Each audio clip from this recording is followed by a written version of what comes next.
एकादश तुम्ही धरतात का मुसलमानाच्या बाया? होय द्वारकाबाई, मंजुळाबाई, कस्तुराबाई, वात्साबाई, अंतिकाबाई, एखादीचं तर नाव मी घेतलेलं असलच नाही. कोण धरत एकादशी? चतुर्थ्या आपल्या बायका. मुसलमानाच्या बाया धरत्यात का? नाही. मग केळ कोणी किते? सफरचंद कोणी किते? मुसलमान. मग एखादा एकादशीच्या दिवशी सफरचंद खाताना सतारभाई गावसाला का? यावराला काय करायची जात? हुशार अधिकारी लोक होते. देवा जळो ते समोळ, जातीच्या चौकटीत पाडू नकोस मला. जीनच्या पॅन्टीवाल्याला सांगतोय, कोणाला उच्छेदून बोलो जाऊ नका. टोलनाक्यावर टाळ्या वाजणारी माणसं कोण्या पंथातली? तृतीय पंथातली. चला तुम्ही किती अंतकरणाने मानता बिचारायला? ते ज्या कुळात जन्माले त्या कुळातली माणसं मानत असतील का? आई वडील मानत असतील का? पाहुणे रावणे मानत असतील? नाही नाही नाही.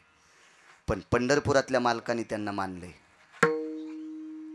त्यांच्या कुळातला एक व्यक्ती, कान्होपात्रा खोदू पिंजारी तो दादू, भजनिया भेदू हरीचे पायी. खोदू आणि दादू याच्यापैकी एक किलिंबे होता, नपुसक होता, तृतीयपंथी होता. पण या पवित्र भारत देशातल्या प्रत्येक वारकऱ्याला सकाळच्या काकड्यात त्याचं नाव घ्यावंच लागते, घ्यावंच लागते. एक जण म्हणला मी घेणार नाही, पंढरपुरातला मालक म्हणला मग तू सुनता करू, तू या संप्रदायात राहायच्या लायकीचं नाही. आहे का हिम्मत त्याचं नाव काढायची? का नाही? कारण कुण्याही जातीत, कुण्याही पंथात, कोण्याही स्वरूपात जन्माला आलेली माणसं देवाला आपलंस करणारी आहेत. म्हणून तुकोबाराय म्हणले जळो ते समूळ. अजून एक पुरावा आहे का? कबीर मोमीन लतिफा मुसलमान, सेना नावी जान विष्णुदास. मोमीन म्हणजे पानं ऐकणाऱ्याच्या कुळातला माणूस. मुसलमान इतकं भजन केलं, इतकं भजन केलं डॉक्टर साहेब. भजन करता करता ईदभर पोटाचा धंदा होता, तो धंदा होता शेलाई नाहीचा. पण भजन करता करता शेलाई नाहीचा. ते शेला इतका पवित्र झाला, ज्याला इकला त्याच्या घरी जाऊन भजन करीत होता. ठाई ठाई शेल्यावरती दिसे राम नाम ग. पुरावा शपक आहे बर का, अभंगात इचकू नका. नंतर वकालत करण्यापेक्षा आताच करतो. माग माणसं माग हरी काड्या करते. त्याच्यामुळे आपण आपलं शिद्रट टोनाला नाही पाहिजे याला बोट घालायला. विठाला विठाला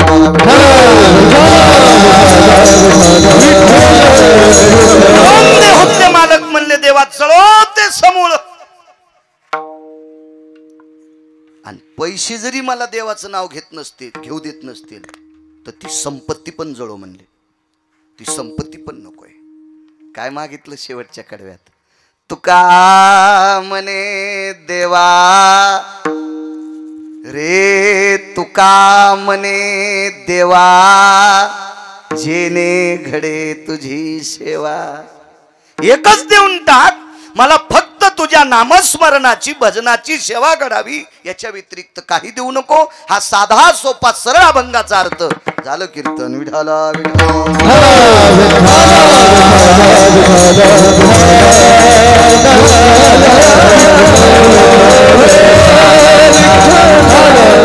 मोठ्या श्रद्धेने, मोठ्या अट्टहासाने, मोठ्या असीम प्रयत्नाने, सात्विक सदाचारी अंतकरणाने हा नामोत्सव, हा नामयज्ञ, हा अन्नदानाचा यज्ञ, परम पावन अधिष्ठान, दिव्य तेजस्वी हे अधिष्ठान, ज्या अधिष्ठानावर वैकुंठवासी हरिभक्तीपरायण परमपूज्य गुरुवर्य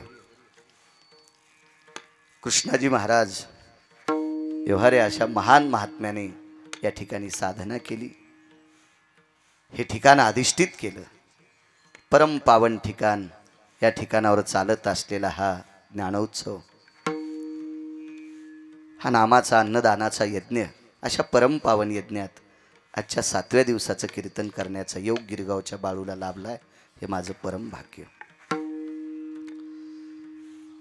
कृष्णाजी बाबा सेवाभावी ट्रस्ट, सप्ताह कमिटी, श्री क्षेत्र पावनधाम आश्रम व पंचक्रोशीतील सर्व भक्त परिवार यांच्या वतीने चालत असलेला हा नामयज्ञ.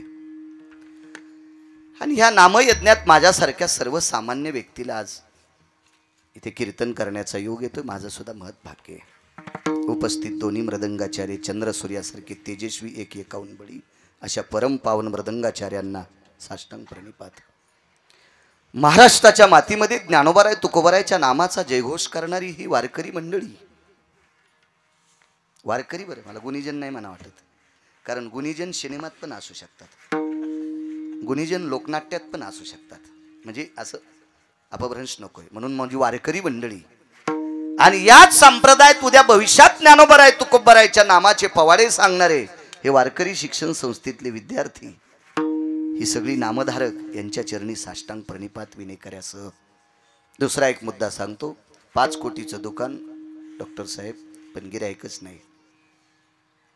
काय त्या दुकानाला किंमत आहे? दुकानदाराचा देव गिरायक आहे आणि वक्त्याचा देव स्रोत आहे.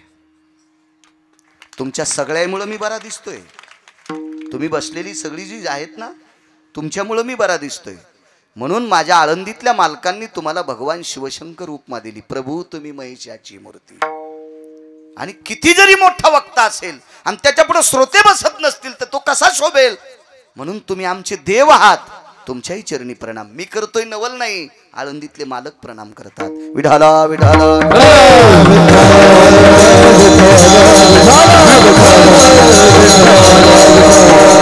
तारखीच्या संदर्भात सतत मला वाटते बद्री तू सरांना बोलत होतास, सरही मला संपर्क करत होते. येण्याचा योग आला. आम्ही बराच वेळ बसलो. इकूनच निरोप आलता अर्धा घंटा उशिरा या, म्हणून अर्धा घंटा, कारण तुम्ही म्हणूनही गिरगावकर उशिरा आला. विठाला विठाला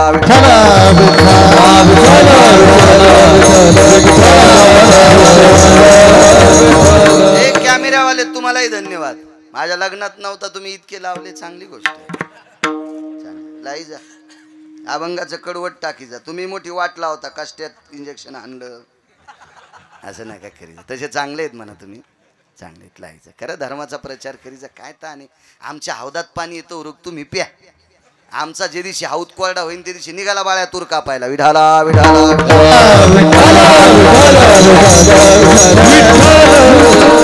या पवित्र अधिष्ठानाला प्रणाम करतो, ज्या साधूने हे आध्यात्मिक वैभव कमवलं. हे परमार्थिक क्षेत्रातला फार मोठी ही दिव्य पताका या डोंगरात झळकवली. त्या कालवश वैकुंठवाशी स्वर्गीय त्या महात्म्याला सुद्धा साष्टांग प्रणिपात करतो. व्यवहारे बाबांना त्यांच्याही चरणी नतमस्तक होतो वारकरी या नात्याने. आणि अभंगावर येतो. आगी लागो तया सुखा. श्रीमंत श्री जगद्गुरु तुकोबाराय म्हणतात की त्या सुखाला आग लागो की जे सुख मला देवाचं नाव घेऊ देत नसेल. पहिला मुद्दा आहे चारवाकांचा. मी रात्री चारवाकांचं नाव काढलं होतं. चारवाक इतके हरामखोर असतात साहेब. चारवाक आपल्याच जन्माला येतात, आपल्या सोबत राहतात, आपल्या सोबत मोठी होतात, आपल्या सारखे कपडे घालतात आणि भडवे आपले वाभाडे काढतात. त्यांना चारवाक म्हणायचं. चारवाक कधी पण आपल्या धर्माचे वाभाडे काढतात. ही चारवाक असतात, ही नालायक असतात, चारवाक असतात. तुम्ही अजून बी काही लोक म्हणा कीर्तनानं कुठं सुधारले, तमाशानं कुठं बिघडले, अशी म्हणणारी भडवे आपल्यात येत. बरं, अशी म्हणणारी नालायक आपल्यात येत. यांना चारवाक म्हणायचं. ही आपली जरी असतील तरी चारवाक आहे.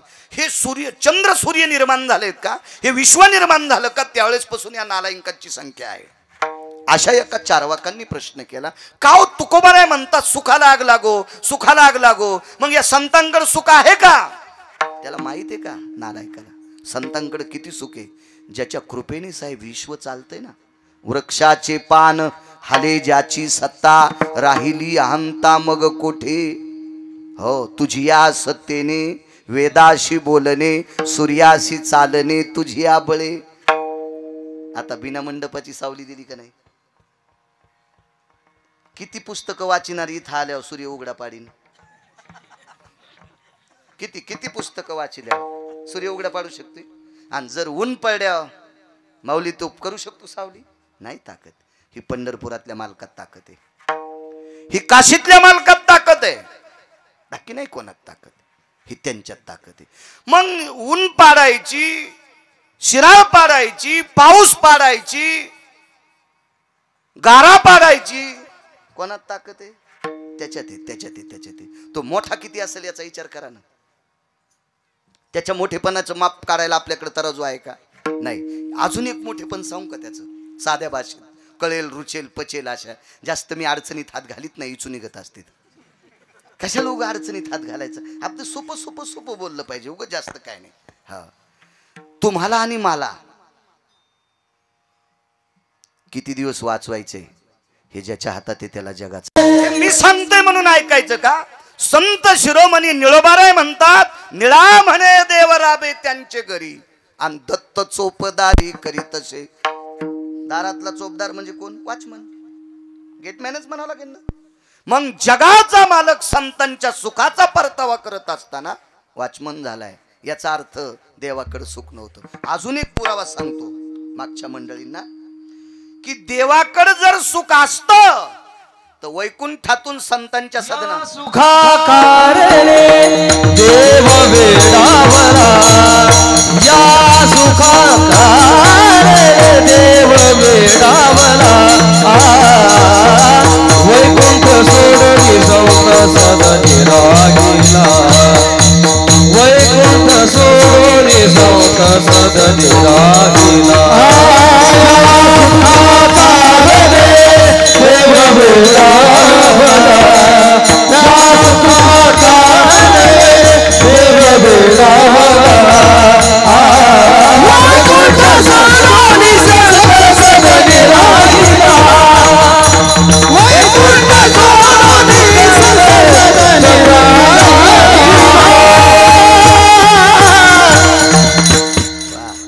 सहज नाव विसरलं. इथले मार्गदर्शक अधिष्ठित आदरणीय प्रभाकर महाराज शास्त्री श्री क्षेत्र पावनधाम आश्रम, अजून एक विसरले. मी रात्रीच्या कीर्तनातही बोलून गेलो, काल दुपारी सुद्धा बोललो, बारामतीकडे होतो दुपारी. तिकडे पंढरपुरातल्या मालकांनी आपल्याकरता एक देवदूत पाठवलाय, मंदिराच्या जीर्णोद्धारा करता आणि गौमातेच्या सेवेकरता. असा एक देवदूत आदरणीय पूजनीय वंदनीय सद्गुरू पाचपोर बाबा, ज्यांच्या मुखारविंदातून आपण माझ्या विटेवरच्या मालकाचीच पण कृतात्रेता युगातली कथा श्रवण करत होता, प्रभू रामचंद्राची. त्यांनाही प्रणाम करतो. या सुखाकारणे देव येडावला. मग ते हे सुख कोणतं होतं ते घरी गेल्यावर पहा, पण देवाकडे नसावा. या सुखाकारणे देव वेडावला आणि वैकुंठ सोडून संत सदनी राहिला. बरं, संतांकडे सुख घेत असताना संतांची घर तरी कोणती चांगली होती? आता त्यांच्या अभंगावर आम्ही कीर्तन करून घर बांधलेत, असे घर त्याला नव्हते. घर नव्हते. पाहुणे घरासी आजी आले ऋषिकेशी, काय करू उपचार कोप मोड की जर्जर. माझं वाक्य. आता आम्ही त्यांच्या अभंगावर कीर्तन करतोय. मला गुलाबाचे फुलं टाकले तिथून इथपर्यंत. पाहत होते ना तुम्ही, गुलाबाची फुलं टाकलेत. नाना प्रकारचं जेवायला काय होतं, यांच्याकडे देव जात होता आणि देव यांच्याकडनं सुख घेत होता. त्यांची इथं खाला काय होतं, दरदरीत पाण्या माझी रांधियल्या कन्या. महाराष्ट्रात एखादं घर असेल का त्याची इथं पानपुडा नसेल? इकत घ्यायचं काम नाही ना. सक्रातीला ह्याची कुणी केलं द्याल्यात. हो, आता तुम्हाला सांगतो, भांडे घासायच्या घासण्या इकत घ्यायचं काम नाही. हो, आमच्या इथं संक्रांतीला इतक्या शॅम्पूच्या पुढे आल्या की आम्ही गाडी पण शॅम्पूच्या पुढे न धुतो. काही दिवसाला यायनं गहू ज्वारीन गॅस वाटावं म्हणजे बस झालं, म्हणजे बाळाला पुन्हा ताण नाही कशाचा. पण ह्या मोठ्या चतुर येतात, ह्या तोंड पाहून वान देतात. ही बड्या घरची बाई आली की गुळाचं ढेकूळ, जरा बड्या घरची आली की मग बघवं, आणि गरीबाची बाई आली की शॅम्पूची पुडी. होंडी होशीन होंडी, विठाला विठाला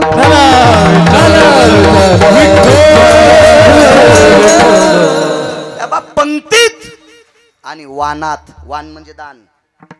पंक्तीत आणि दानात जो पक्षभेद सांगत होतो, तर तुकोबारायच्या घरी पंढरपुरातला मालक जेवल्याच्या नंतर तुकोबारायनी नमस्कार करून देवाला सांगाव, देवा मी दुर्बळ आहे रे, मी गरीब आहे रे, मी गरीब आहे. तुला सुपारी देऊ शकत नाही, विलायची देऊ शकत नाही, लवंग देऊ शकत नाही, मुख शुद्धी तुळशी दळ, तुका म्हणे मी दुर्बळ. मग इतकी नाजूक परिस्थिती तरी पण यांच्याकडे सुख होतं देवाला देण्यासाठी.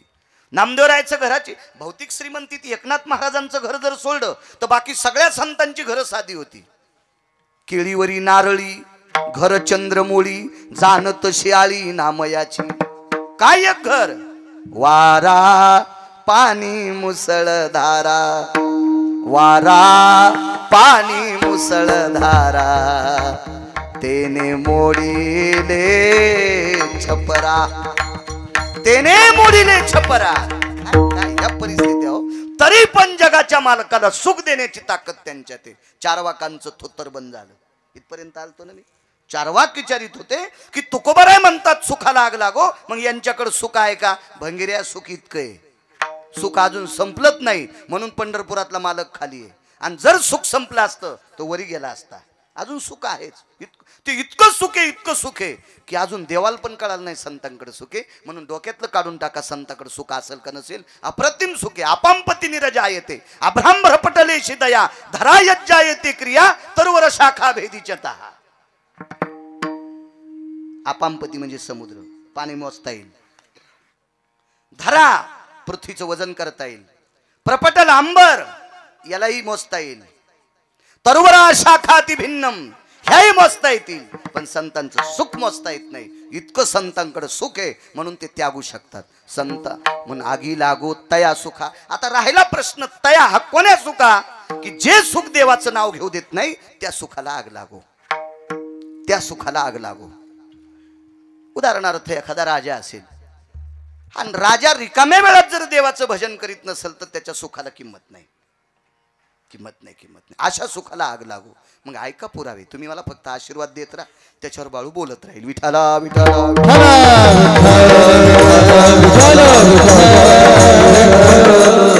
एक माणूस म्हणला काय सांगायचं महाराज, लग्नाच्या आधी बऱ्यापैकी सुख होतं, पण काय झालं लग्न झाल्यापासून फार आणा पाठीमागे लागला महाराज.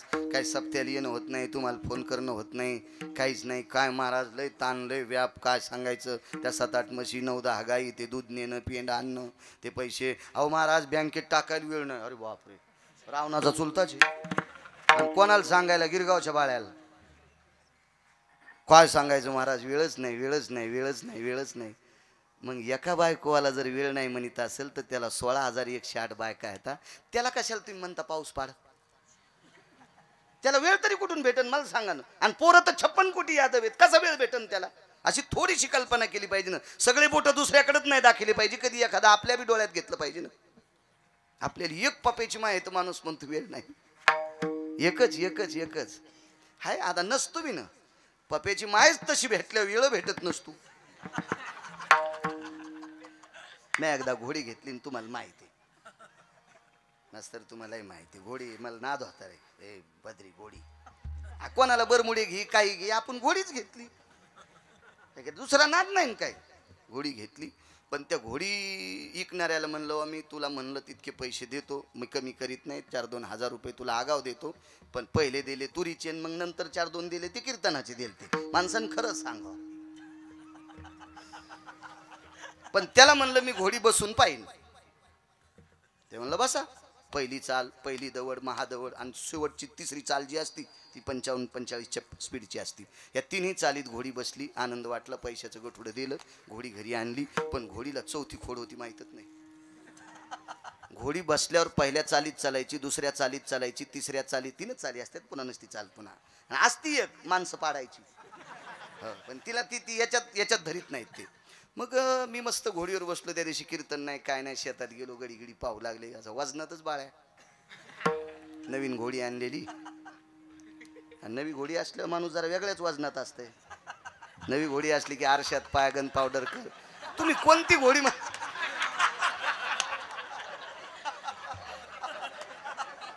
ए बद्री, तू गैरसमज करून घेऊ नको रे. मी घोडी म्हणायलो, घोडी. हे असं होतं बघा. विठाला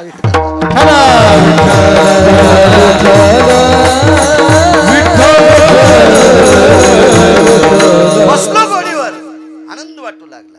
ह्या घोडी उगी अशी चलत होती. मनका पण हलत नव्हता साहेब घोडीवर, मनका पण. पण घोडीला एक खोड होती. बोर दिसली की तिच्या खालून जात होती, लोंबकळलेल्या बोरी खालून जात होती, लोंबकळलेल्या बोरी खालून. मी आधी 4-2 बाऱ्या बसलेलो होतो म्हणून मला कळालं आता घोडी काय आखडत नाही गडे, ही बोरी खालून जाती ना आपलं थुत्तर वरबाडी ती मी उडी आणली. धकलं धकलं धकलं. अशा घोडीवर बसण्यापेक्षा पायी पायी चाललेलं बरं आहे का नाही. अशी घोडी माणसाच्या जीवनात भेटू नये. मी घोडी म्हणायलो, आयंदळ घोडीशी पायंदळ भला आणि अवकुसळ बायकोशे सांगूच नका. वैकुंठवासी बापूसाहेब मालक दिंडी क्रमांक 15चे मालक म्हणायचे, आयंदळ घोडीशे पायंदळ भला आणि अवकुशळ बायकोशे रांडका भला. मी नाही म्हणायचो, ते म्हणायचे. मग अशी जर असल तर वेळ देत नाही भजनाला, अशी जर असेल तर भजनाला वेळ देत नाही ना. अशा सगळ्या नसू शकतात ना. सगळ्यांनी तेच म्हणावं, मी प्रपंचात आहे, मला भजनाला वेळ भेटत नाही, मला भजनाला वेळ भेटत नाही. मूर्खपणाचं टोक. 1800 बायका साहेब एका व्यक्तीला, 1800 नागरे सर, 1800 कशा होत्या.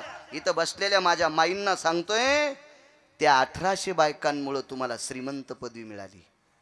ज्या घरी कुलस्त्रिया राज्य राणी व संपत्ती, त्या इतक्या इतक्या अधिकारी होत्या, इतक्या अधिकारी होत्या. हे 1800 पैकी एखादी जर रात्री 1 वाजता उठली ना डॉक्टर साहेब, 1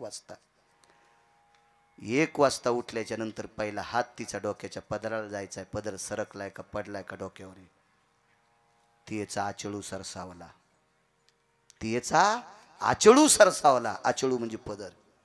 इतक्या नीती संपन्नीतल्या होत्या. आता राहू द्या, तुम्हाला कुठे ऊन लागत. मी त्या सांगायलो 1800, मी तुम्हाला कुठं सांगायलो, मी तुम्हाला नुसतं सांगायलो, तुम्हाला घ्या म्हणी ना. हा, मी कुठं तुम्हाला म्हणायलो. आणि जर तुम्हाला आचरणात आणायचं असेल तरी पुराणातल्या 2 गोष्टी सांगतो.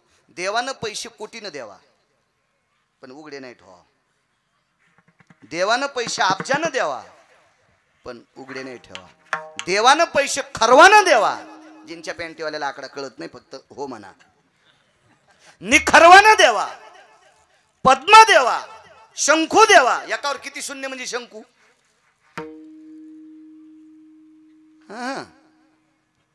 18 विठाला विठाला विठाला.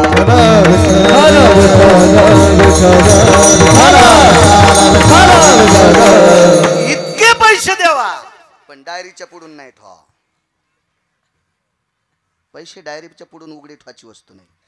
लक्ष्मी झाकलेली असावा. एक देशायाम भारतेषु अंगनास्तताम सर्व कायाम अंबरेषु यत्पुनिता दर्शायाम मात्रेषु स्थिता. जाबाली नावाच्या साधूचं वाक्य. रमा म्हणजे पैसे झाकलेले असावा. देशायाम भारतेषु कामिना म्हणजे स्त्री. अंगा कायानवरधेषु अंबरा. काया म्हणजे शरीर आणि अंबर म्हणजे वस्त्र. सगळं अंग झाकलेली स्त्री असली की तिला नमस्कार जगदंबा म्हणून करत जावा. पैसे झाकलेले असावा आणि या देशाच्या स्त्रीनं जास्तीत जास्त अंग झाकलेला असावा. हा वारकरी संप्रदायाची, पुराणाची, वेदाची, शास्त्राची, ऋषीची, मुनींची मनोगतातली गोडशी कल्पना. विठाला विठाला.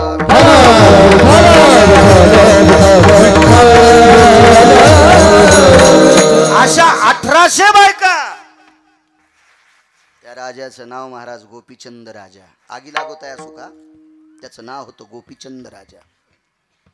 गोपीचंदाला मुलगा झाला मुक्तचंद. आईचं नाव मैनावती. आगी लागवत आहे असो का सांगते काय मालकांचा अभंग आहे. 1800 बायकापैकी रोज 300 बायका अंघोळ घालीत होत्या. मी काय तिथला सरपंच नव्हतो असं पुराण सांगते. पहावे पुराणी विचारोनी पुराण सांगते. रोज 300 बायका. सनई, चौघडा, सूर, बावनिया चंदनाचा चौरंग, सोन्याच्या फिरक्या, हत्तीच्या दाताचे पाय चौरंगाला. एवढं वैभव होतं त्याचं. त्याचं नाव होतं गोपीचंद. त्रिलोचन राजाचा पुत्र. बापाचं नाव त्रिलोचन, मुलाचं नाव गोपीचंद, त्रिलोचनाच्या नातवाचं नाव मुक्तचंद. त्याच्या पुढचं ऐकायचं का, पण हेच 3 ध्यानात धरा. बस झालं. जास्त गोळ्या घेतल्यावर मला वाटतं रिॲक्शन येत आहे ना, त्याच्यामुळे बस झाले 3. त्याच्या पुढचं पुन्हा कधी पाहू. असा हा गोपीचंद, पण त्रिलोचन नावाचा राजा निघाला. एके दिवशी गोपीचंदाचं स्नान चालू आहे. आई गोपुरावर होती. गोपूर म्हणजे माडीची पडवी, ज्याला आपण सायवन म्हणतो. खालचं वरचं जेवढे मजले असतील तेवढे. आपल्या आत्ताच्या भाषेमध्ये पोर्च म्हणावं लागेल. पोर्च पडवीत होते, पुढच्या सायवानात होते. आणि वरून चौकात आपल्या मुलाचं स्नान आई पाहत होती. सुरसनई चौघडा वाजत होता. काही पत्न्या पाणी घालीत होत्या, काहींनी उठणं लावलेलं होतं. काय काय वैभव या विश्वात संसारात. फक्त 9 लोकांचं वर्णन केले, त्याच्यापैकी एक रावण आहे. आणि 1 नंबरला संसारात सुख कोणी भोगला असेल तर त्याचं नाव आहे राजा भरत. त्याचं नाव आहे राजा भरत. याच्या भौतिक श्रीमंतीचं वर्णन पैठणच्या मालकांनी गोडस सुंदर केलंय. कधी जर वेळ भेटला, रिकामा वेळ, तर भंगिऱ्याला चाटिंग करण्यापेक्षा चांगल्या माणसांच्या वया वाची जा. देव तुमचं खूप चांगलं करीन. विठाला विठाला.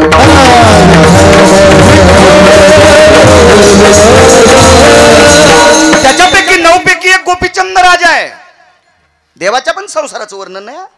लय फाटला देवाचा संसार. 7व्या अवतारातही फाटला, 8व्या अवतारातही फाटला. देवाच्या सुद्धा संसाराचं वर्णन नाही. देवाच्या संसारात वाद नव्हता का? आणि वाद जर नसता तर आईसाहेब खाली काऊन आल्या? राधेला मांडीवर घेतल्यामुळे आईसाहेबाला राग आला.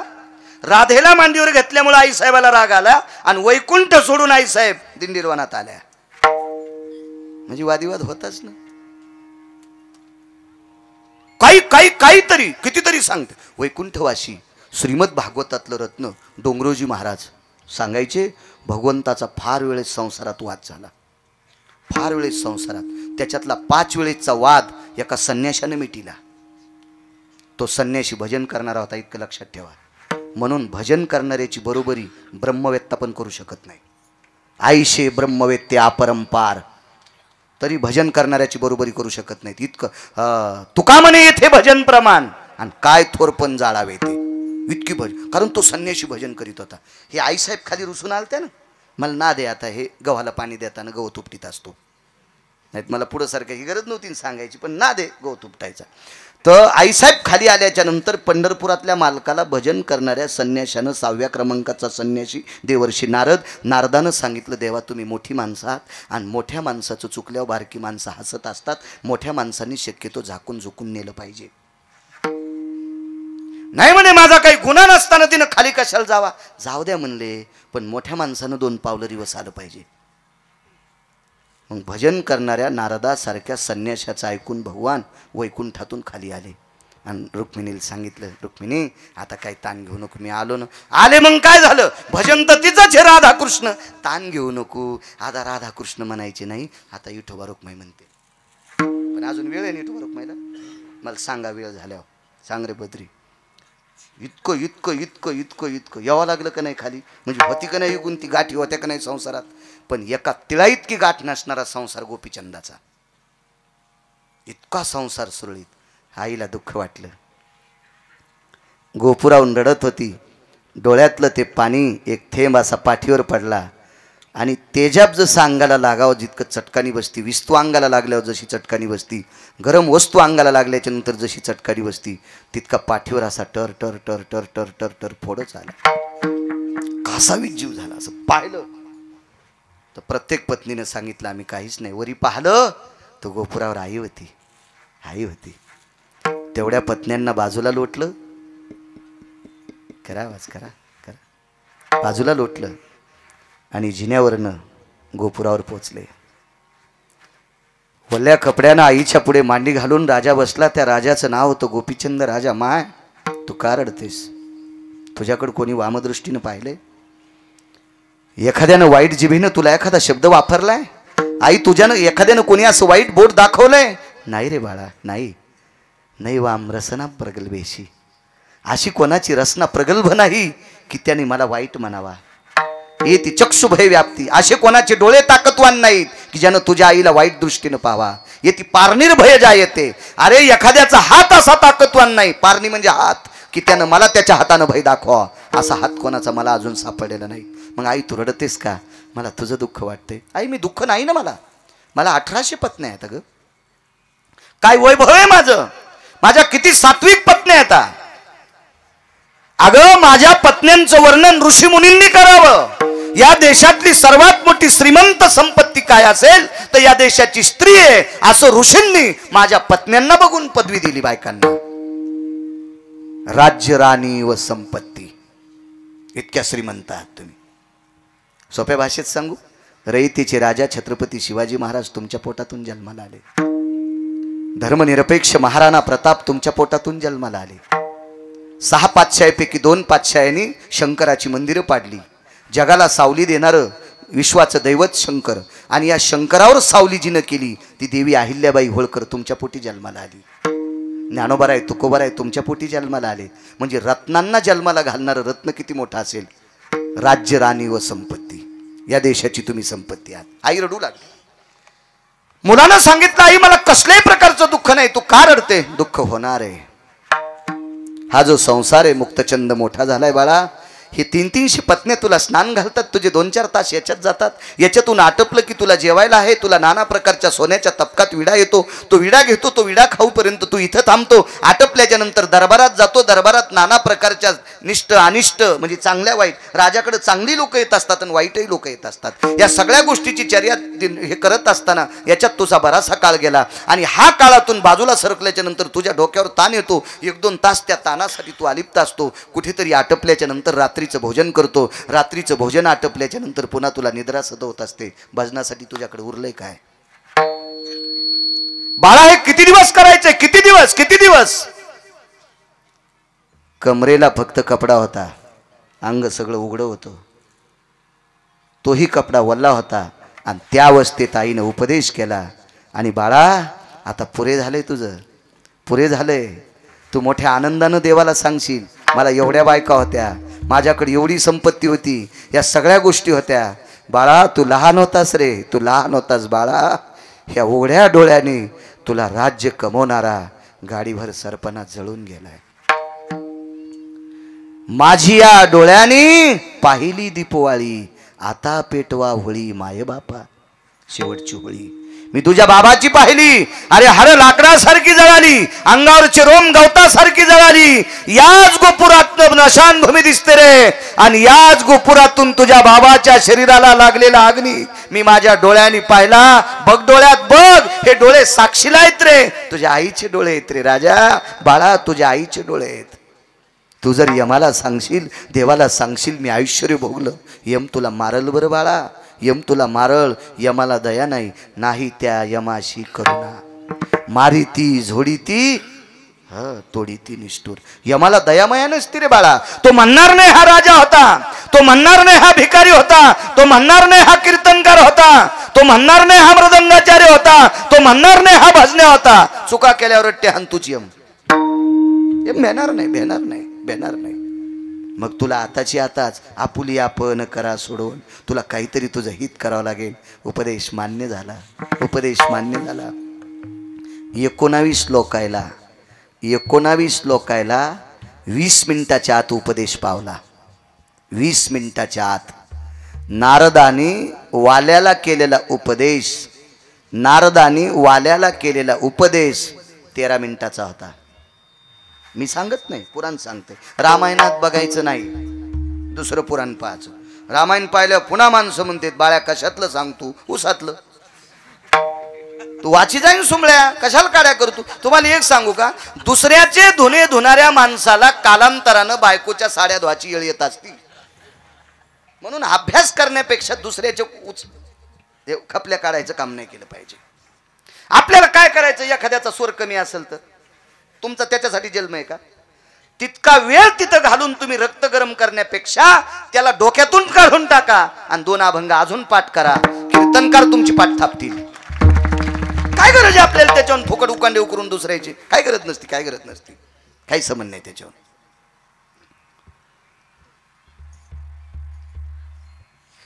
12 मिनिटात बायकोनं नवऱ्याला उपदेश केला आणि त्या दिवशी बायको सोडून दिली. बायकोचं नाव होतं रत्नमाला. आणि 12 मिनिटात उपदेश ज्या नवऱ्याला केले तो नवरा इतका मोठा आहे.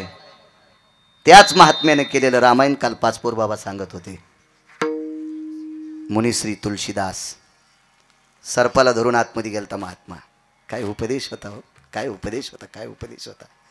9 मिनिटात उपदेश केला. 9 मिनिटात मुलांनी आईला 9च मिनिटं उपदेश केला मुलांनी आईला. आई मला लग्नात पाडू नकोस ग, पाडू नकोस, पाडू नकोस.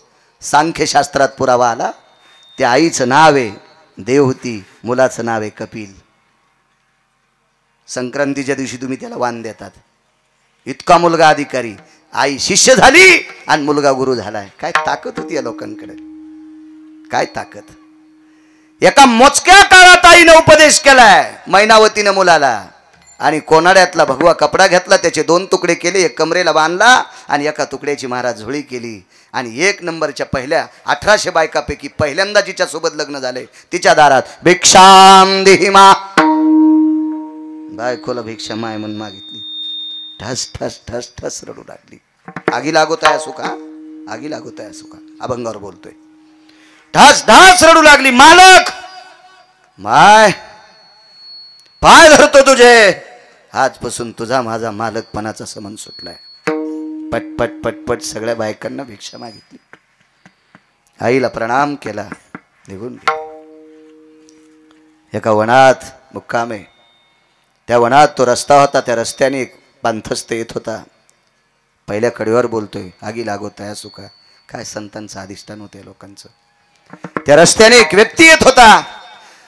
अंधार पडला. एका झाडाखाली मुक्कामे. महाराजांनी आपला कमलंडू अडकेला. रस्त्यात भिक्षा मागितलेली होती. एका घरी ती भिक्षा झोळीत होती, झोळी अडकवलेली होती. दरबाची चटई होती, दरबाची चटई त्या झाडाखाली अंथरवली आणि त्या झाडाखाली बसून महाराजांनी भजन सुरू केले. तेवढ्या अवकाशात आवाजाचा ते ध्वनी ऐकल्याबरोबर एक पांथस्त वाटसरू तिथे आला. त्याने विचार केला, पुढचं गाव पाठीमागं लांब आहे, मागचं गाव फार दूर गेले. आता या जंगलात मुक्काम या महाराजांच्या सानिध्यात करावा. आणि त्या वाटसरूनं महाराजाच्या बाजूला स्वतःची वळकटी टाकली. महाराजांनी त्याच्याकडे पाहिलं.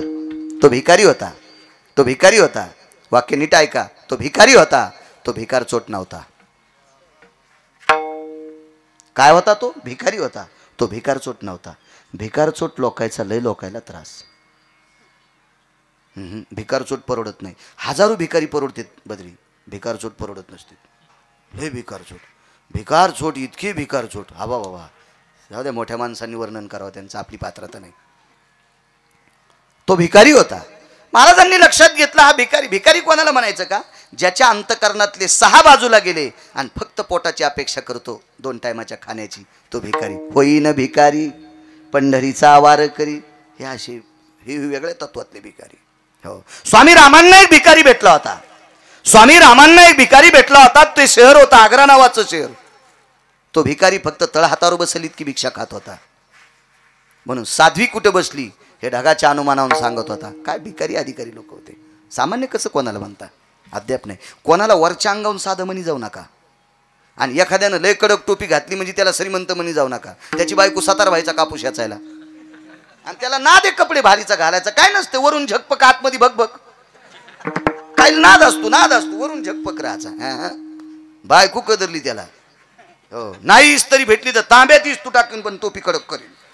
हो, आणि कोणाच्या फालक्याला लग्नाला लटकाल्यालाच. आणि तिथं गेल्यावर म्हणतो नुकती कडक झाली.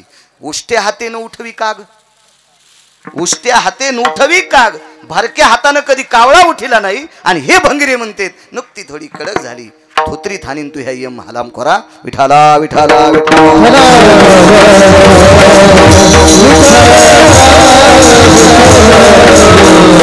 निष्पाप अंतकरणाचा भिकारी. कळेल तुम्हाला तो भिकारी, कळेल. महाराजांनी भजन सुरू केल्याच्या नंतर भिकारी भजन म्हणत होता. भजन आटपल्याच्या नंतर भिकाऱ्याकडे भिक्षा नव्हती, महाराजाकडे भिक्षा होती. महाराजांनी कमलंडू खाली घेतला. कमलंडूत पाणी होतं आणि झोळी खाली घेतल्याबरोबर झोळी अशी पसरवली. झोळीत 1-2 भाकरी होत्या. आवाज दिला. दादा बाबा काका काय म्हणले असतील. अरे बाळा जेवतोस? ओठावून जीभ फिरवत होता. शुद्धीने व्याकुळ झालेला होता. महाराजांनी स्वतःच्या झोळीतली 1 भाकरी आणि भाजी देऊन टाकली. भिकारी तृप्त झाला. महाराजांनी भजन अगोदरच केलं. अंग टाकलं आपल्या दरबाच्या चटईवर. भिकाऱ्याच्या लक्षात आलं अशा भयावह जंगलामध्ये ज्या साधूनं आपल्याला भिक्षा दिली, ज्या आपल्या जेवणाची तृप्तता झाली, त्या साधूच्या उपकारातून कसं उत्तीर्ण व्हावा म्हणून भिकाऱ्यानं साधूचे पाय दाबायला सुरुवात केली. लक्षात घ्या भिकारी किती गोड होता, किती गोड होता भिकारी, किती गोड होता, किती गोड होता. हो, आपण कसे भिकारी आहेत माहिती आहे? एखाद्याच्या विहिरीवर लव्हट असावा, त्याच्या विहिरीवरलं पाणी काढून पाणी प्यावा आणि तहान भागल्याच्या नंतर लव्हटन दोरी विहिरीत टाकून द्यावा. कसे भिकारी आहेत आपण. देवाला पण कळणार नाही या भडव्याला कोण्या नरकात टाकावा. असले भिकारी आहेत आपण, असले भिकारी आहेत. वा वा वा वा, काय भिकारी आहेत आपण. आपल्यातला भिकारीपणा किती वाईट येतं. इतका जरी कळाला तरी बस झालं. विटेवरच्या मालकाला आवडेल आपण इतके जरी चांगुलपणात वागलो तर. भिकाऱ्याने हातपाय दाबले. महाराजांनी सांगितलं नको रे नको. मनातली मनात म्हणले अरे या भोगासाठी तर संन्यासी झालोय. हे भोग मला बेजार करीत होते, याच्याकरता संन्यासी झालोय. आंघोळीला 300 असतील, त्या आरती वारा घालायला किती बायका असतील, किती लालन पालन असेल त्याचं, किती वैभव असेल. आपल्याला एक एकच माणूस म्हणलं ते ऐकतो. संक्रांतीला 15,000ची साडी आणली पप्याच्या बापानं. तर पप्याची माय थोडी उचकानी होती. हा नाही भेटावं बरं उचकानी, कोणाला भेटू बापा देवा, वैऱ्याला भेटू नये. नाही उचकानीचं लय अवघड असतं. मी नाही सांगत. कर्कशे संगती दुःख उदंड फजिती देऊतले मालक सांगतात.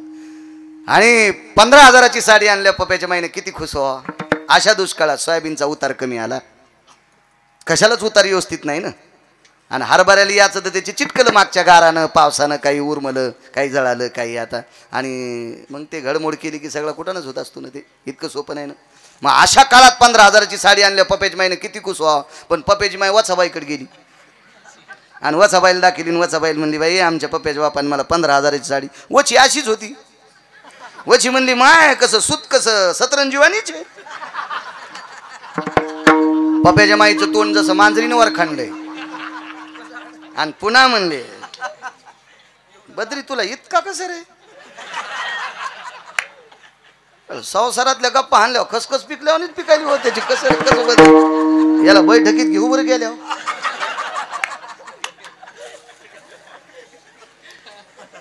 बायकोचं दोन वरण गाड्यावानी झालं. म्हणले काय झालं, काय आणलंय. सुत सतरंजीवानी. हा आणि त्याला अनुभव आपल्याला वन कशाची पडलीत. आमच्या इतका तुला अनुभव आहे संसारातला. हा विडाला विडाला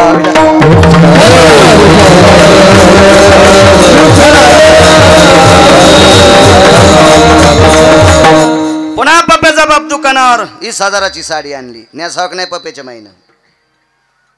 कस्तुराबाईला दाखिली. कस्तुराबाई म्हणली माय सुत बरं आहे ग पण कलर कसा बाजावाल्यावानीच आहे. बाई बाई बाई बाई बाई बाई वर खणलं तोंड. पुन्हा आला दुकानात. 25,000ची साडी घेतली. मंजुळाबाईकडे गेली. तर मंजुळाबाईला एकच गुलूप होतं. तुम्हाला गुलूप नाही कळालं.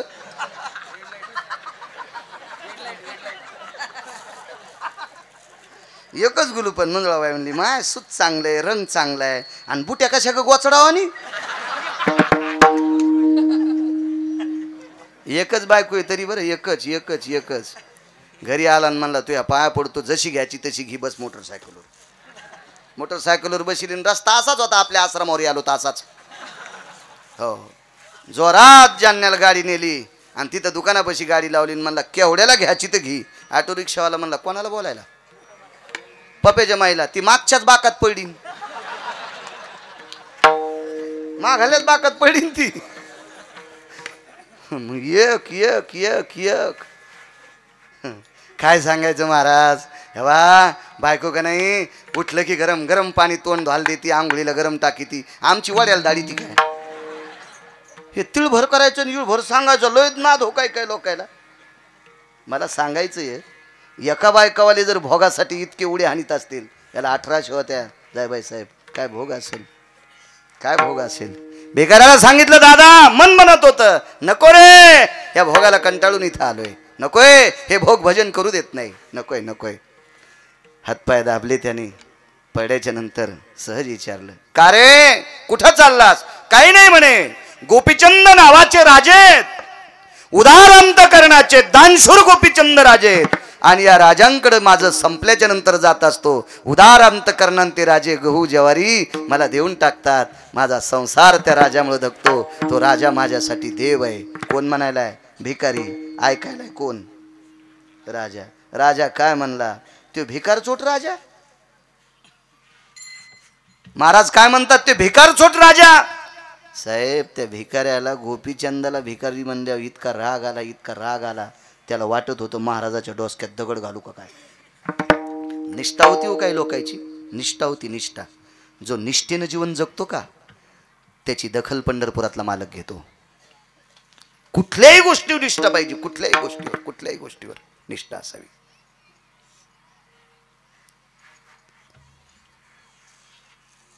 मागे एकदा आपण साहेबांचे काका जात राहिले त्यावेळेला गेलतो. त्यांच्या मनानं ते हॉस्पिटलकडे निघाले, आपल्यालाही आवडलं. त्यांना मी म्हणलं, तुमचे काका गेले, तुम्ही जर आता 13 दिवस हॉस्पिटल बंद केलं तर तुम्हाला पुण्य नाही लागणार. रात्री बेरात्री जर एखादा पेशंट आला आणि तुम्ही त्याला तपासलं, त्याला गोळ्या दिल्या आणि त्याच्या वेदनातून जर तो मुक्त झाला तर तुमच्या काकांना ती श्रद्धांजली असेल, ती श्रद्धांजली असेल. ती विटेवरच्या मालकाची वारी केल्याचं पुण्य प्राप्त होईल. ज्या त्या क्षेत्रात ज्या त्या माणसानं निष्ठा ठेवली पाहिजे, निष्ठा ठेवली पाहिजे. आपल्या परमार्थातल्या लोकांनी, मृदंगाचार्यांनी, गायकांनी, गायक चुकून शब्द केला, वारकऱ्यांनी आणि कीर्तनकारांनी, भागवतकारांनी, रामायणकारांनी निष्ठा ठेवली पाहिजे. निष्ठा कोण येते, ज्याचं त्याचं मन तपासीन, पण निदान व्यसन केलं नाही पाहिजे, गुटखा नाही खाल्ला पाहिजे, तंबाखू खाल्ली नाही पाहिजे, सिगरेट वळली नाही पाहिजे, निदान इतकं तरी सांभाळलं पाहिजे. याचं कारण सांगू का, लोक आमच्या पाया पडतात हो, पाया पडतात आमच्या. आम्ही कोण्या जातीचे विचारित नाहीत, आमच्याकडे श्रीमंती किती विचारित नाहीत, अभ्यास किती विचारित नाहीत, फक्त ज्ञानोबाराय तुकोबारायचा पाईक, गळ्यात तुळशीची माळे याच्याकरता पाया पडतात. एरवी तरी पुशे कोण, एरवी तरी पुशे कोण, आणि पावे देवासाठी मान. आपट्याची पानं एरी शेळ्या खात्यात, आपट्याची पानं एरी शेळ्या खात्यात. अभंगातला पुराय फक्त म्हणत नाही, पण दसऱ्याच्या दिवशी त्याच आपट्याच्या पानाला सोनं म्हणून स्वीकारतात. कोणाला किंमत, दसऱ्यामुळे आपल्याला किंमत आली, ज्ञानोबाराय तुकोबारायमुळे महाराज आपल्याला किंमत आहे. आपण गोड वागलं पाहिजे. विठाला विठाला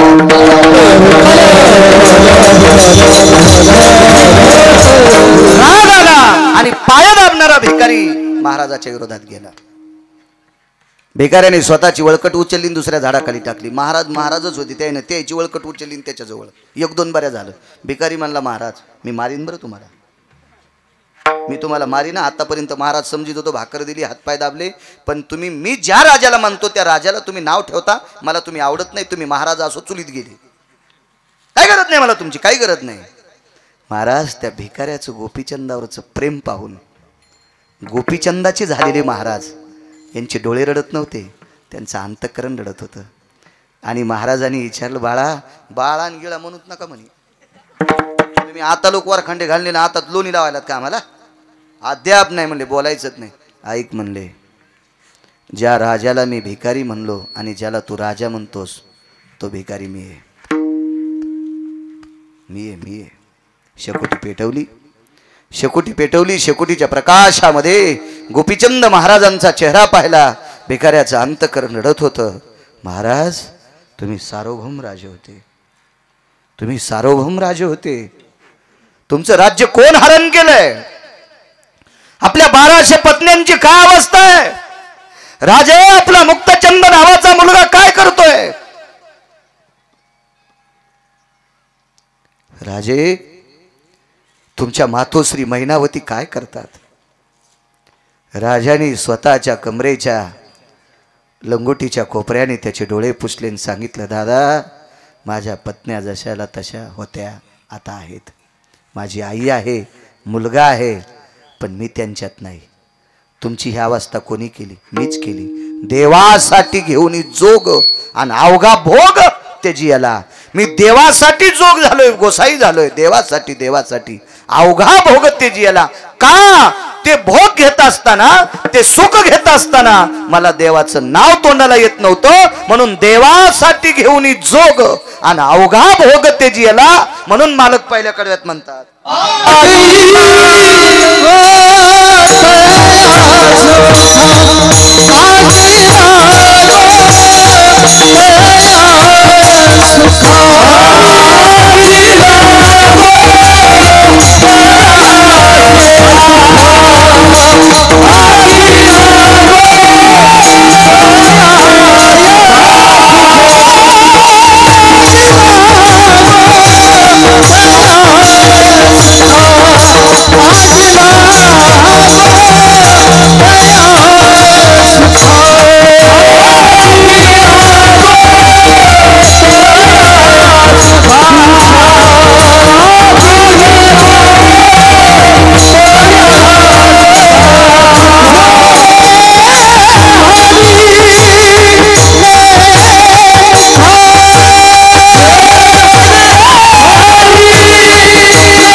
देवाचं नाव घेऊ देत नव्हतं त्या सुखाचा त्याग गोपीचंदाने केला.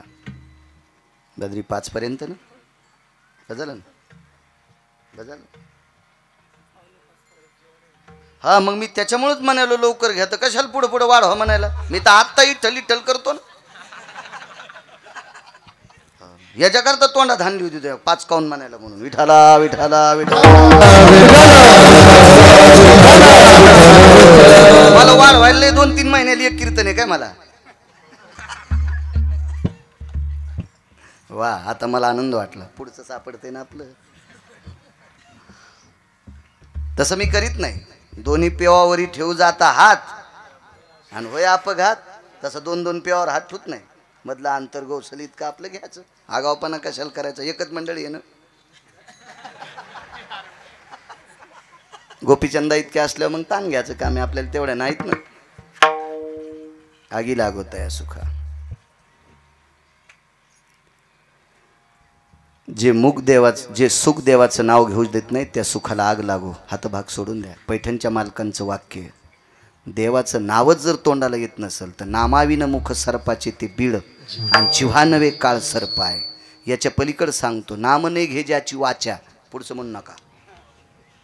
जरा आवड शब्द आहे पण तो मालकांचा आहे. आपली पात्रता नाही. रिकामी जागा तो लेख. पा किती किती कठीण. नामाची फार मोठी ताकद आहे. नाम इतकं पवित्र. पैठणच्या मालकांनी एक वही खर्च केली. नित्य राम नाम गरजेवानी. नित्य राम नाम गरजेवानी. तीर्थे येती लोटांगणी आणि सुरवर लागती चरणी सवे यम पायवंदी.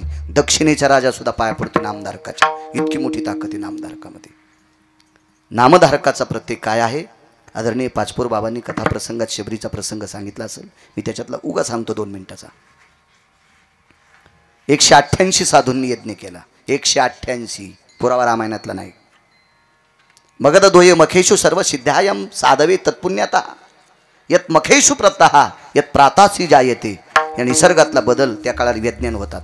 यज्ञात भवंती पर्जन्या. त्या काळात. आताचा यज्ञ कोणता आहे. कलियुगी उद्धार हरीच्या नामे. आता नामाचा यज्ञ आणि अन्नदानाचा यज्ञ हे 2 यज्ञ सर्वश्रेष्ठ सांगितले आताच्या काळात. तो काल होता त्या काळात. तो यज्ञ करायचा ठरला. सरोवराचं पाणी खराब झालं. सरोवराचं पाणी खराब झाल्याच्या नंतर करावं काय. नाना प्रकारचे ऋषी मुनी योगी जपी तपी सद्दी सिद्ध महापुरुष सगळे लोक काय आले पण पाणी काही शुद्ध होत नव्हतं. एका साधूने आक्षेप घेतला. असतेच काही ते म्हणले इथे एक लाहुरं चित्र ससे धरणाराची पोरगी याच्यात आंघोळ करून गेली. याच्याकरता पाणी खराब झालं. एका साधूने सांगितलं ही गोष्ट चूक आहे. कोणावर असं म्हणत जाऊ नका. चुकीच्या गोष्टी आहेत. असं नाही म्हणायचं. तुमचं सरोवर शुद्ध करण्यासाठी शबरी इथं आणणे गरजेचे आहे. आता शबरीच्या मागं 4-4 फूट दाढ्यावाले पळू लागले की ज्याच्या जटा शिष्यानं धरल्यात, ज्याच्या नखाईच्या चुंबळी झाल्यात. हे शबरीला पाहण्यासाठी पळत होते आणि शबरी यायला पाहून लपत होती. शबरी यांना पाहून लपत होती. तिला माहित होतं हे आपल्या विरोधातली माणसं आहेत. माझ्यावर आरोप करतात की तळ तू अशुद्ध तळ केलंस तू.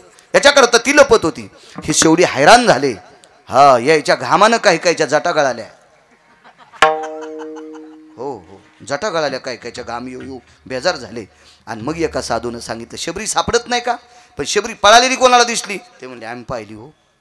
आकाशातली वीज लपावाय अशीच शबरी लपती म्हणले. विद्युलताय समजायते कामिनीस्तते वचा प्रपटले ती अंबरहा. आकाशातल्या विजेसारखी चपळ आहे. ती कुठं लपली पळालीत नाही. रस्त्यानं गेलेली दिसली का. हो. मग ज्या रस्त्यानं शबरी गेली तिचे पावलं तर उमटले असतील. मग तिचे पावलं जिथे उमटलेत त्या पावलावरची चिमूटभर माती आणा आणि या सरोवरात टाका. सरोवर शुद्ध झालं. ताकद कशाची होती. नामाची होती. शबरीने यज्ञ थोडे केले. फक्त भजन केले. फक्त भजन. मग या नामस्मरणाच्या ताकदीनं ते शुद्ध होते. चोखोबारायांनी रामकृष्ण नामाच्या बळावर स्वर्गातलं आम्र शुद्ध केलं. अमरपुरीतलं इंद्राच्या ठिकाणचं आम्र शुद्ध केलं. इतकी मोठी ताकद आहे नामाची. म्हणून मालक म्हणतात देवा ज्या सुखावर बस आरूढ असल्याच्या नंतर तुझं नाव येत नसेल त्या सुखाला आग लागो. माझं होतं का विपत्ती. अडचण आली तरी हरकत नाही. अडचण आली तरी हरकत नाही. हिरण्यकश्यपूचा मुलगा कोण. भक्त प्रल्हाद. हा भजन करत होता म्हणून 11 प्रयोग केले याच्यावर. 11 भजन का करतोय. बापाला आवडत नव्हता. नाम घेऊन येती देवाचे. हे ब्रीद हिरण्यकश्यपूचे. बापाला भजन करणारं पोरगा आवडत नव्हतं. त्याला संपवण्यासाठी कड्यावून टाकले. त्याला संपवण्यासाठी हत्तीला दारू पाजून त्याच्या खाली तुडवलंय, त्याला संपवण्यासाठी उकळत्या तेलात टाकलंय, त्याला संपवण्यासाठी वाटेल ते प्रयत्न केले 10. त्याच्यानंतर बाप दमल्यावर त्याची बहीण चालू झाली, ती उतू आली. त्या बहिणीचं नाव होतं शिवमिका. त्या बहिणीचं नाव होतं शिवमिका. आणि तिनं दादाला सांगितलं, दादा खराब कस काय झाला? काय नाही म्हणले, पोट्ट मनासारखं वागत नाही, त्याच्या घोरानंच खराब झालो. ती म्हणली, बुटं हरपून येते का? नाही म्हणला, बुटं हरपून येत नाही, पियत नाही, काय नाही, गुटखा नाही, तंबाखू नाही, पत्ते नाही, काय नाही, भजन करतंय. किती बाप भंगिरी आहे. असं पोरग ज्याला बडत नाही तो बाप किती नालायक, विचार करा ना. काही नाही म्हणले, पोरग फक्त भजन करते. आणि तरी तुला आवडत नाही? मला आवडत नाही. मग भावाला आवडत नाही ना, मला बी आवडत नाही. बहीण बी अशीच होती ना, पाय बांधून पैठणच्या तळ्यात टाकायच्या कामी. माशा तरी सुधारल्या असत्या हिला खाल्ल्यावर. मग ती बहीण याची, पण प्रल्हादाची कोण होती? आत्या होती, आत्या. मग आत्या म्हणली, बहीण म्हणली भावाला, दादा मी त्याला मारिते. ते म्हणला, मोठे मोठे गेले वाहात आणि झिंजूडनं घुसले गावात. 10 प्रयोग केले म्हणला, ते मेलं नाही. तू याच मारते रे म्हणे, मी मारते. मज होतं का विपत्ती. अग्नीत हात घातल्याबरोबर हातात इस्तू घेतले. दादा म्हणला, अरे ताई पोळण म्हणल्याबरोबर तिने पदरात इस्तू बांधला. जळसीन. ते म्हणली, मी जळत नाही रे, अग्नी माझ्यावर प्रसन्न आहे, याच्यामुळे तो पोट्ट मारिते म्हणली. तो दिवस होता पौर्णिमेचा, ज्याला हुताशनी पौर्णिमा म्हणतात. मज होतं का विपत्ती, इतकंच पुरे, एवढंच. मग जे विठ्ठल घेऊन येत बद्री सूचना दिली महाराजांनी, मग मागच्यांनी उठायचं नाही. उद्या काल्याची पंगत आहे, काल्याचं कीर्तन आहे, आपल्या सप्ताहाची परिसांगत आहे आणि महत्त्वाचा दिवस असतो उद्याचा. त्याचे काही नियोजन असतात. 2 मिनटं. काय होतं माहिती आहे का, कुकरच्या सगळ्या शिट्या होस तर गपचिक बसतो. हो, सगळ्या शिट्या होस तर गपचिक बसतो आणि वाहड्यावर मग खातो. अरे जीभ जळाल्यावर मग थोकतो. असं नाही ना, जरा नेऊ दिलं पाहिजे, कोणत्या गोष्टी दम काढली पाहिजे, आहे का नाही. शिट्या झाल्यावर बी जरसं थांबलं पाहिजे, म्हणजे गार होत असतो भात खाताना. इतका गरम इस्तू खाचा काय, थोडीशी दम धरली पाहिजे परमार्थात ते. अजून सांगू का, आता कॅमेरे पुढे आहेत म्हणून कधी कधी भ्यावं लागते. इथं काय वाटत नाही, पण दुसरे ऐकणारे पुन्हा म्हणतात ना, बाळू महाराज कुठं हात घालतो, मोठा अवघड आहे. तुमच्या घरी बाथरूम असेल ना, तुम्ही त्याच्यात किती वेळ बसता? तुम्हाला एकूण एकाची शपथ आहे. बाथरूम मध्ये किती वेळ बसता? मी लई तुम्हाला संस्कृत बोलत नाही, काय नाही, मराठीत बोलतोय. किती वेळ बसता?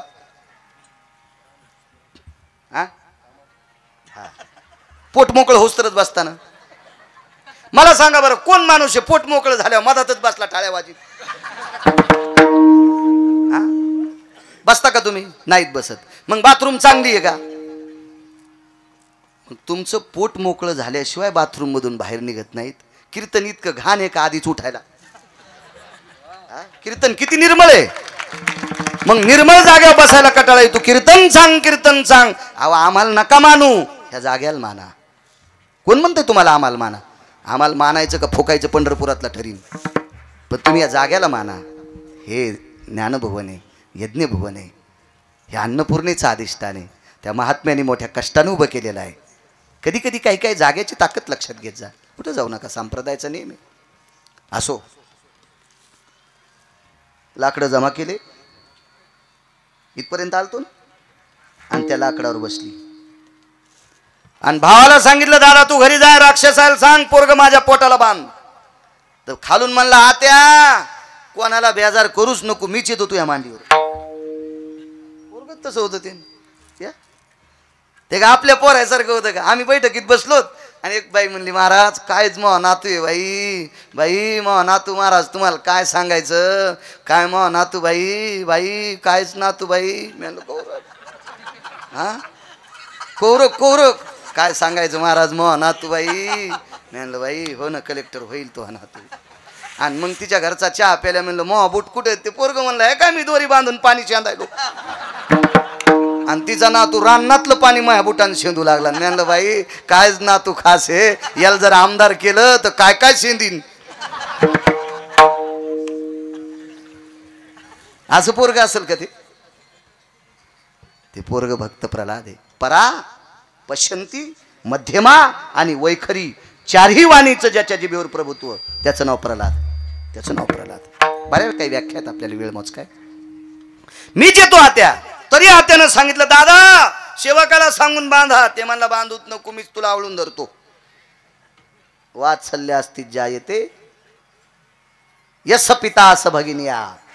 आईच्या पोटाला जितका बिलगुन धरतो तितकं भावाच्या बहिणीच्या पोटाला बिलगुन धरतोय आत्याच्या.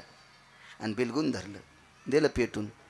हिला एक अग्नी प्रसन्न होता, तिला अग्नी जाळीत नव्हता, पण कुठपर्यंत अग्नी प्रसन्न होता? लोकांची लेकरं फुकायला, चांगलं काम करण्यासाठी अग्नी प्रसन्न होता.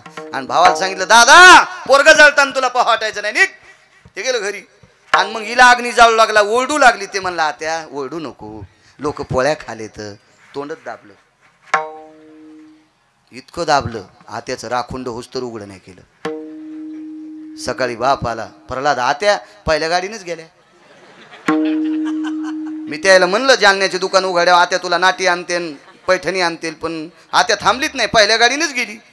आणि तोरक आत्याची राख यानं अंगाला लावली. नामधारकाची ताकद सांगतो, लेकरं जाळणारी बाई पण भजन करणाऱ्याचा संघ झाला. म्हणून आज होळीच्या दिवशी हुताशनी पौर्णिमा जगदंबा म्हणून तिची पूजा करतात. इतकी नामधारकाची ताकद मोठी. एक पर्व सांगितलं फक्त, असे 19 पर्व आहेत त्याचे. पण भजन करणाऱ्याला कमी संकट आलं, किती संकट आले. नाम प्रल्हाद उच्चारी तया सोडवी नरारी, उचलून घेत कळीवरी भक्ती सुखे ना आला. पण कधी आधी किती बेजार झाल्यात. तुकोबाराय म्हणले देवा काय विपत्ती आली तरी होते, माझं होतं का विपत्ती, पण पांडुरंग राहो चित्ती विठोबार